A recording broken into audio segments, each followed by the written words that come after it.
জয় পরাজয় হর্ষ বিষাদ লাভ লোকসান নিন্দা স্তুতি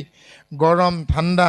ভয় অভয় পাম নেপাম খাম নেখাম আহিম নাহিম যাম নেযাম কৰিম নকৰিম এই 9টা দ্বন্দ্ব আজি এই 9টা দ্বন্দ্বৰ ঊৰ্ধত তেওঁ কৈছে দ্বন্দ্বাতীত যে যাম নেযাম নহয় যামেই যে খাম নাখাম নহয় এইবিধে খাম এইবিধ নাখাম যে কৰিম নকৰিম নহয় মই এইটোৱে কৰিম এইটো নকৰিম যি সিদ্ধান্তত আহিব পাৰিছে সেইজনে দ্বন্দ্বাতীত আৰু যিজনে দ্বন্দ্বাতীত হৈছে নিৰ্দ্বন্দ্ব হৈ গ'ল তেওঁৰ নিত্য চতুস্থ হ'ব নিত্য চতুস্থ মানে তেওঁ প্ৰত্যেক মতৰে সাত্বিক অৱস্থা চাব আৰু যিজন নিত্য চতুস্থ হৈছে তেওঁ আৰুৰ যোগীৰ দৰে হ'ব আৰুৰ যোগী মানে কাছতৈ লাহে লাহে যেনেকৈ বগোৱা বাই যায় কাছতৈ বগোৱা দি তেওঁ আগুৱাই যাব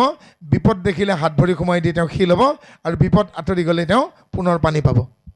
যে বিপদ দেখিলে